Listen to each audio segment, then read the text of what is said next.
And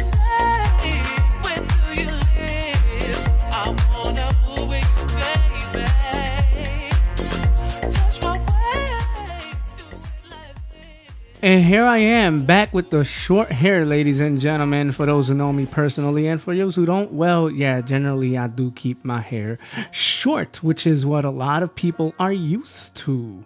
But anywho, I'm Baby Moy representing ENT Hooligans, and today's video will be a wrap up in terms of last night's WWE pay-per-view event, which was BackLash 2017, coming to us from Chi-Town, which by the way was a very, very, very hot crowd. They were hot all weekend long, even for the NXT TakeOver special, which before I address the audience, I just want to say this. Please, folks, as I always like to remind you to do, subscribe, hit that bell so that way I can get notifications in terms of what us here at ENT Hooligans are doing. So that way you're up to date with the entertainment that only we could provide you with. And also, don't forget, smash the hell out of that thumbs up button. Subscribe, and the key to success, subscribe. With that out of the way, let's talk about the audience real quick before I get everything else out of our way here. So, the audience. Be it that they were in Chi-Town, I was expecting the Chicago crowd to be so heavy on those CM Punk chants.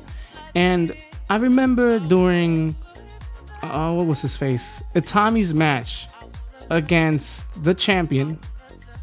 What's his face? Oh, damn. Oh, yeah, Robert Roode. There we go. Damn. Drawing blanks here. So Itami versus Robert Roode, I remember saying to myself and writing on Facebook, I hope this audience doesn't ruin Itami's moment once he hits the GTS. Reasons being, number one, Itami is more or less the originator, the one who really started off using the GTS at a heavy rate. It wasn't CM Punk, much to contrary belief and popular belief. Going against that. And another reason for why I didn't want this crowd to ruin his moment by chanting CM Punk is because I quite frankly don't like CM Punk. And to be honest, CM Punk is more or less, well, more than less, irrelevant when it comes to WWE at this moment, or the wrestling picture in general. Yes, I'm not going to take away anything from what he's done, any of his accolades concerning wrestling, him being in Ring of Honor, him being in WWE. However, I think, and this is only my opinion, y'all, he kind of did the WWE dirty. And yes, I know he's had his gripes, and who hasn't had his gripes when it comes to McMahon and WWE? He has a right to feel the way that he does. Absolutely. But I think that CM Punk came across a little bit too disingenuous. He came across, you know, other than disingenuous, he came across as somebody who really didn't give a crap. And I'm not saying that he's indebted to us, but come on, bro, you could have handled yourself differently too. And WWE as well.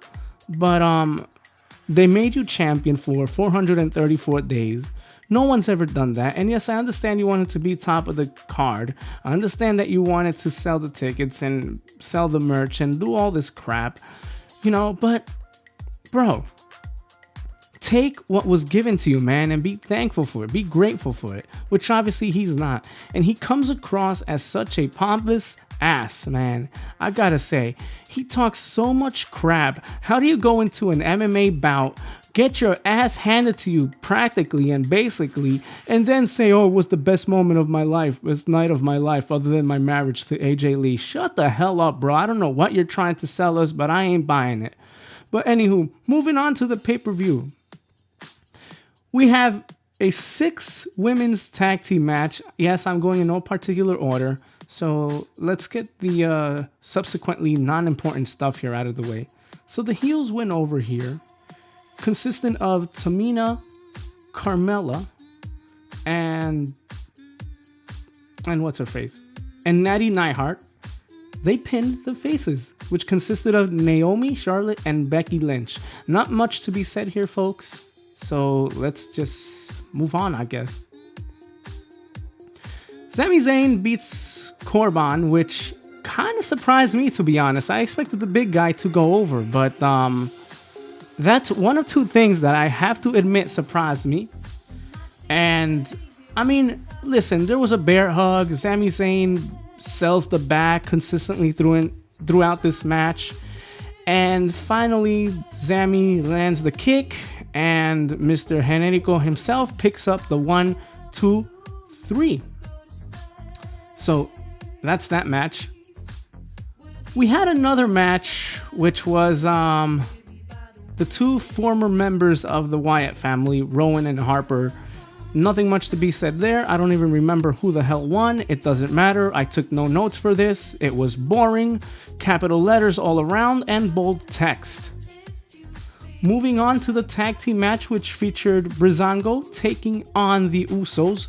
Now, generally for tag team matches, or for any championship match for that matter, I normally don't like the comedy routine because I feel as though titles and championships, belts, whatever you call them, or whatever you choose to call them, I think that those type of matches are supposed to be taken seriously.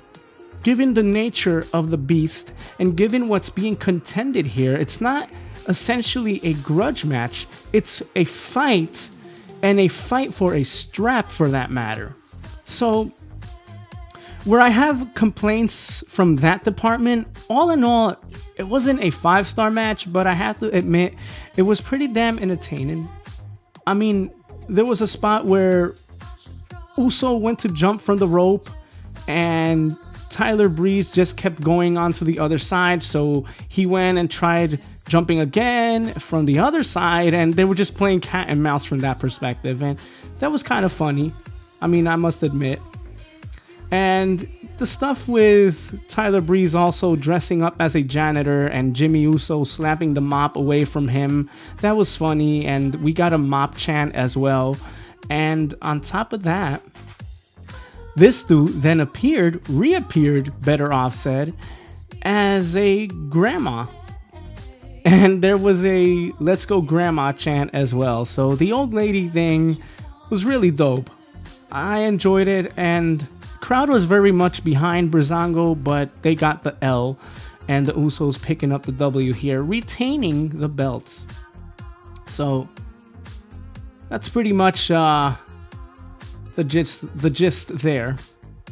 Now we have Nakamura versus Dolph Ziggler, which pretty much opened up this pay-per-view. And no complaints there. I figured they had to open up in very hot fashion. The crowd was very, very, very much behind and pro Shinsuke Nakamura. So am I, a huge Shinsuke fan ever since his days at New Japan. And guys, if y'all want to go back, please check out AJ Styles versus Nakamura. Very, very fascinating match. No matter where you go in terms of New Japan, you're always going to see good content and watch good quality wrestling. So there's my plug for NJPW. Check that out. I urge you to, if you're a true wrestling fan. But going back to Nakamura, huge pop. I mean, very, very huge pop. And Nakamura pretty much spent a good majority of this match selling for Dolph Ziggler, which, again, I have no problem with that.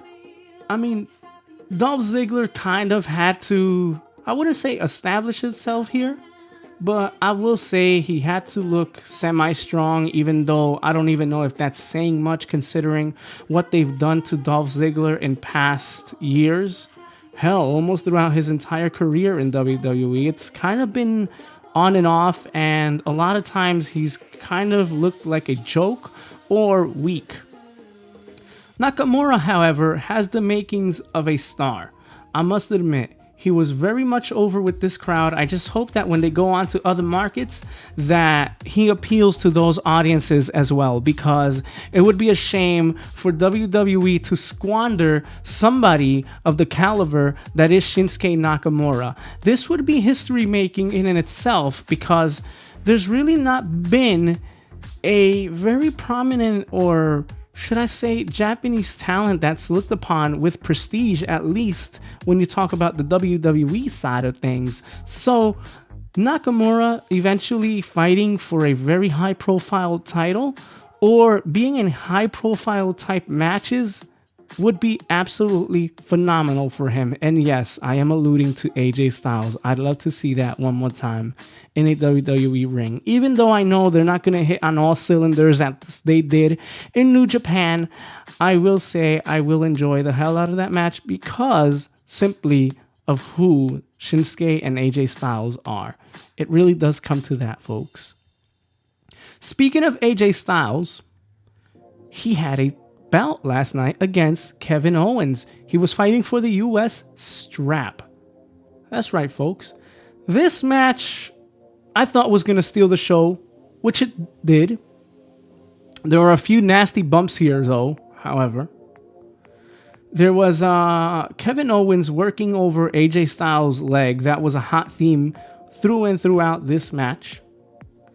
There was another spot here where KO looked like he was going to jump off the rope, but AJ Styles interferes it and teases a Styles clash, which of course never happens, and Kevin Owens pretty much escapes that predicament.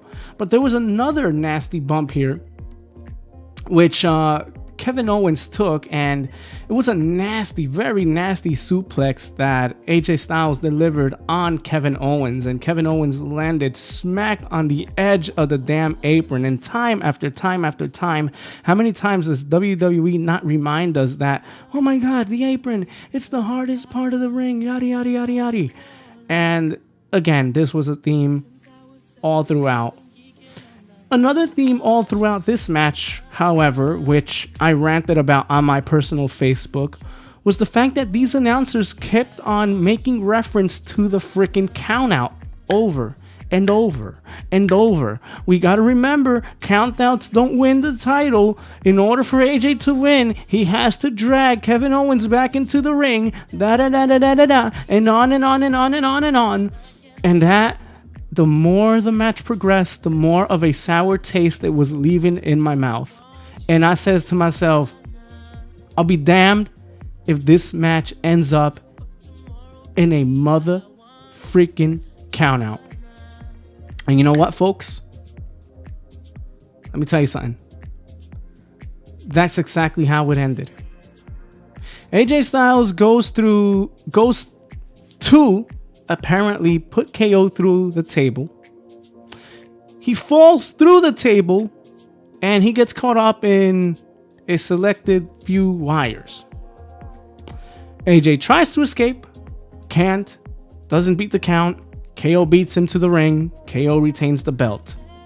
I understand that you don't want AJ Styles to lose again via pinfall. That would be his second pinfall loss in a row, following the fact that Jinder Mahal beat him on SmackDown this past week. I get that.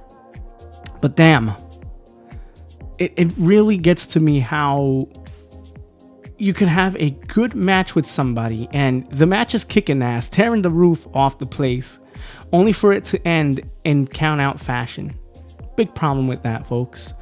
I would have booked it with a KO solid win, but then again, you know what? I kind of get the logic behind it, even though I don't like it. I kind of see it as, okay, if KO wins via countout, AJ Styles has something to gripe about on SmackDown, and he could always say, okay, that wasn't a fair win. I deserve a rematch, and we will really see who the man is, because winning via countout isn't that much legitimate of a victory. So this could actually be something that hurts Kevin Owens in the long run. But we'll wait and see. Now let's get to the main event. And holy crap, I was not expecting this at all. Jinder Mahal wins the WWE strap. I'll say it again. Jinder Mahal wins the WWE strap. How many of y'all saw that coming? I know I didn't. I know a lot of people watching it at home didn't. I know a lot of people there live weren't expecting it. I will say there was kind of a pop for Jinder. I myself was rooting for Jinder only because, listen, it's time we start building new stars. I don't know if my first choice would have been Jinder Mahal, however, but let's take a look at this. People bitched about Randy Orton being champion. People bitch about Vince McMahon sticking with the same people day in, day out, year out. Now that we finally get a change and they finally put the strap on somebody who's quote unquote a newcomer, even though Jinder has been in WWE for quite a while now, they want to complain still. So it's kind of like damned if they do and damned if they don't type of situation. Some fans are just never satisfied. I, however, have no problem with this. A little history for you guys. Jinder Mahal becomes the 50th WWE champion, joining the ranks of Hulk Hogan, the Macho Man Randy Savage, Bruno Sammartino, The Rock, Stone Cold Steve Austin, and more. Could I see a possible JBL type push with Jinder Mahal? Absolutely. Kind of like that push that creeps up on you. You had no idea. It's like, oh shit, how did this happen? How did JBL all of a sudden become top ranking type of a WWE personnel? I could see that happening with Jinder. And on top of that, he has a faction with him. So people with factions, if executed correctly, a lot could happen here. The sky's the limits here with Jinder Mahal. The only thing is they have to know how to handle him, how to work with him, make sure that he draws that legitimate heat. However, do I see Randy Orton getting his rematch? Do I see Randy Orton boo-hooing about how the Jinder Mahal's staple interfered in the match, costing him the title? Yes. And do I see Randy Orton possibly winning the belt back? Yes. However, we are susceptible to swerves. We got to wait and see what happens tomorrow night on SmackDown, folks. Another possibility is John Cena. If they decide to keep the belt on Jinder Mahal, John Cena comes back and, to my dismay, wins the belt.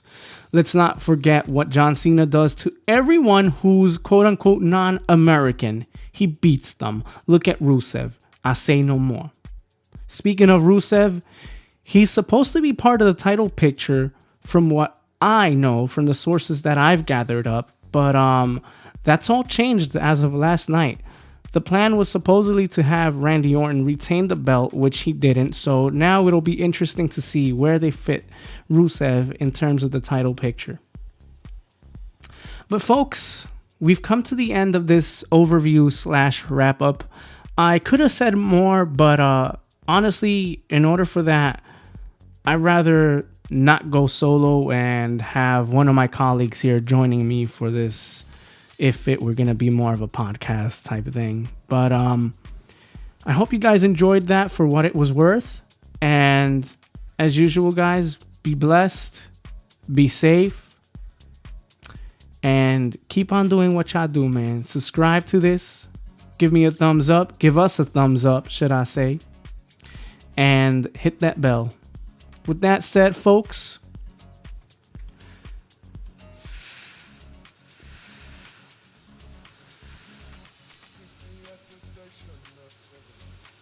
see ya, see ya, see ya, see ya. You know what I like and I like the love. Let's go somewhere quiet where we can engage. Let's go somewhere rowdy where we can misbehave.